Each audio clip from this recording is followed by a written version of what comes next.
but only if you learn to read the hidden code. There are wounds we don't talk about. Not because we're ashamed, but because we've convinced ourselves they're normal. But deep down in the silence between thoughts, we know these aren't ordinary pains. These are sacred wounds.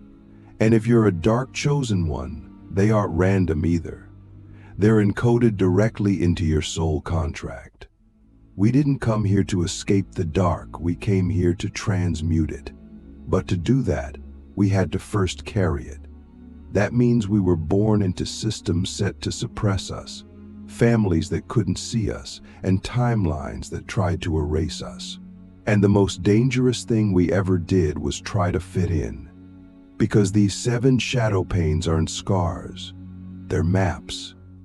Maps to the exact places your soul came to transform.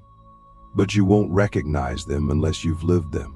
And if you're watching this, I'm betting you've lived every single one in silence, in survival, in sacred rage. Let's begin. The first shadow pain is existential abandonment. It's the feeling that you were dropped onto earth with no instruction manual, no safety net, and no one who truly sees who you are. It's deeper than loneliness. It's cosmic exile. You can be in a room full of people and still feel like an alien in human skin. Most people fear being alone. Dark chosen ones feel like they were born alone. But here's the truth. That pain isn't a curse. It's a signal. It's the soul's way of telling you that your connection must be vertical, not horizontal. You weren't meant to anchor into the world. You were meant to anchor into the source within you. And once you do, that existential void becomes a gateway to divinity. But you'll never get there if you keep begging the world to understand a frequency it was never designed to hold.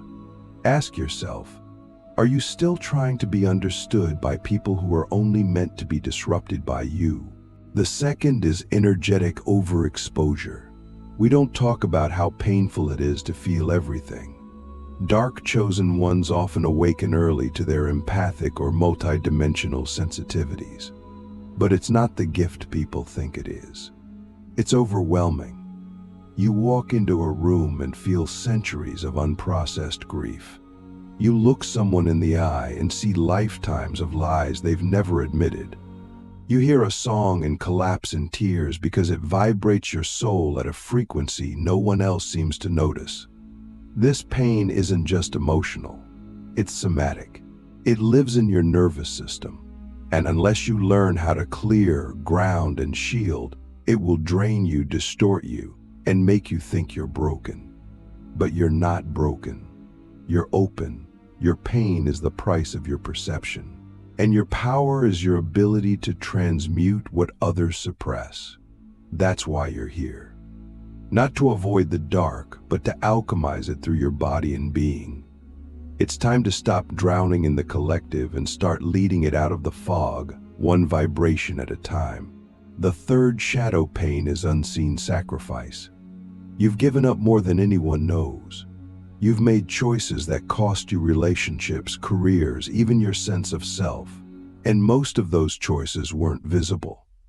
You didn't get applause. You didn't get recognition.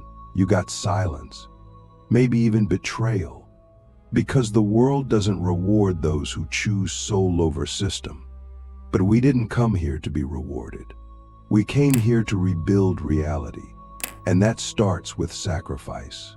Not as martyrdom, but as alignment. You said no when everyone said yes.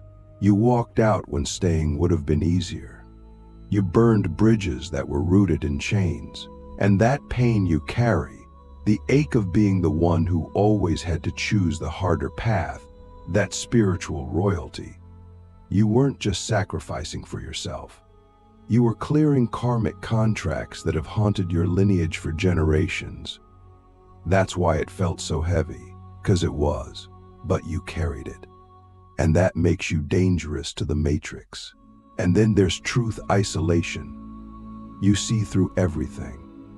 The lies, the manipulation, the way people perform instead of exist. And because of that, you're often alone.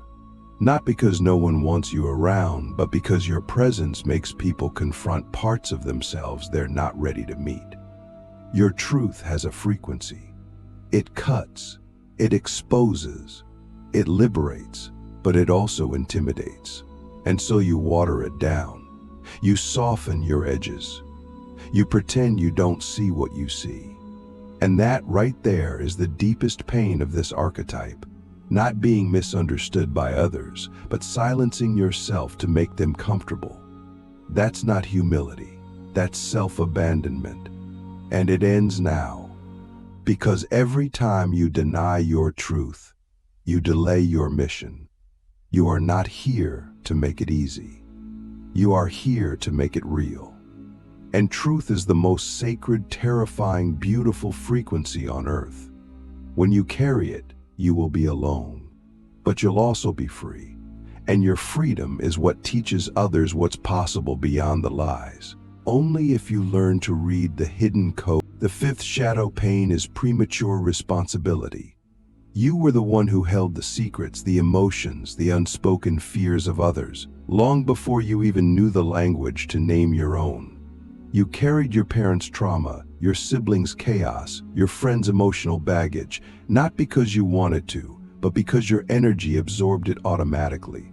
You were the therapist at age 7, the stabilizer at 12, the peacekeeper, the secret keeper, the emotional filter.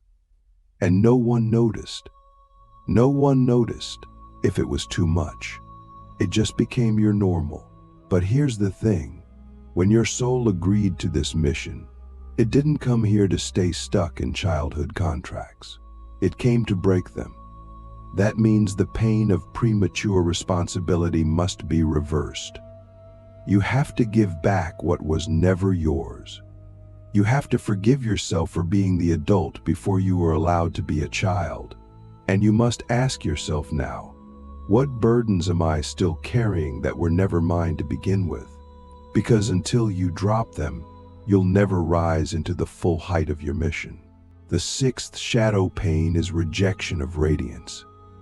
This one sneaks up on you. It's not loud. It's subtle. It shows up as self-sabotage, as shrinking, as second-guessing your brilliance. Somewhere along the way, your light was punished. Maybe you were too loud, too creative, too intuitive, too curious. And someone, usually someone close, made you feel like your power was a threat. And so you dimmed it. You made yourself smaller to be loved. You quieted your gifts to be safe. You traded your radiance for belonging. But that pain, the ache of hiding your true self, isn't just emotional, it's spiritual suffocation. And it creates a split inside you. The part that wants to be seen, and the part that fears what will happen if you are. This pain is the veil between your current self and your activated self. And the only way through it is radical embodiment. Not confidence, not performance. Embodiment. You must stop asking for permission to be powerful, because no one else is qualified to grant it. You came here to disrupt. And your light is not dangerous, it's divine. The seventh and most hidden shadow pain is spiritual exile. It's the pain of remembering who you are in a world that forgot what you came here to do. It's the ache of carrying multidimensional knowledge in a place that denies magic, mocks intuition, and rewards obedience. It's that moment you realize no religion, no institution, no tradition fully holds what you've seen, felt, and remembered. And so you wander. You search. You try to find teachers, systems, frameworks that match your inner knowing. But they don't. Because you weren't meant to follow the path. You were meant to forge it. The pain of spiritual exile is the pain of being the blueprint. And yes, it's lonely. But it's also sacred. Because when you finally stop seeking external validation, you become the very oracle you were looking for. And that's when the mission begins in full. Not when you're accepted, but when you accept yourself as the source. So ask yourself, what truths have I been hiding because the world isn't ready? And what if I was sent here to make them ready? All 7 of these pains are not obstacles. They're initiations. And if you felt them, it's because your soul is on assignment. You are not cursed. You are coded. And every shadow you've walked through has carved space for the light you now carry. But here's the key. None of that power activates if you stay in the pain. You must read the code inside the wound. You must extract the mission from the memory. This is how dark chosen ones rise, not by bypassing the darkness, but by reprogramming it from the inside out. And I'll tell you now, from my soul to yours, the world is about to need you in ways you can't yet imagine. Everything is shifting. Systems are collapsing. False light is fading. And when that happens, people will look for truth. Not the polished kind, the embodied kind. The kind that only comes from those who've lived through these shadow pains and turned them into portals. That's you. That's you. And the time is now. If you let these pains forge you, nothing will ever control you again. If you've made it this far, you already know too much to go back. You've felt the 7 shadow pains not just as concepts, but as living energies that have shaped your inner architecture. And now comes the final truth. These pains were never meant to destroy you. They were meant to forge you into a being that no system can control, no illusion can seduce, and no fear can silence. But that only happens if you let them complete their sacred work. Too many of us try to escape the pain just before it transforms us. We numb, we run, we distract ourselves with the illusion of healing instead of actually letting the wound initiate us. But the dark chosen one path requires something rare, spiritual endurance. You have to be willing to sit in the fire long enough for it to reveal the gold within you. Most people don't last that long, but we're not most people. We are the ones who were born to walk through darkness and come out encoded with blueprints for liberation. And that means we must stop asking, why did this happen to me? And start asking, what did this pain come to awaken in me? Here's what happens the moment you stop resisting the pain and start partnering with it. Your trauma becomes a compass. Your heartbreak becomes a frequency tuner. Your loneliness becomes sacred silence. Every rejection becomes redirection. Every exile becomes elevation. You begin to see that the pain was not just a wound, it was a ritual. A soul-forging process that stripped away who you were never meant to be and revealed who you always were. But this transformation isn't automatic. It's earned. You earn it by facing everything you were taught to run from. You earn it by owning your truth when it costs you comfort. You earn it by choosing integrity when it would be easier to conform. And you earn it by letting death of identity, of illusion, of ego do its holy work. We don't become powerful by pretending to be light. We become powerful by integrating the dark. And once you do that, you become unshakable. Because nothing outside of you can threaten what is rooted within you. But let me be clear, this path is not for the faint of heart. You will be misunderstood. You will be projected onto.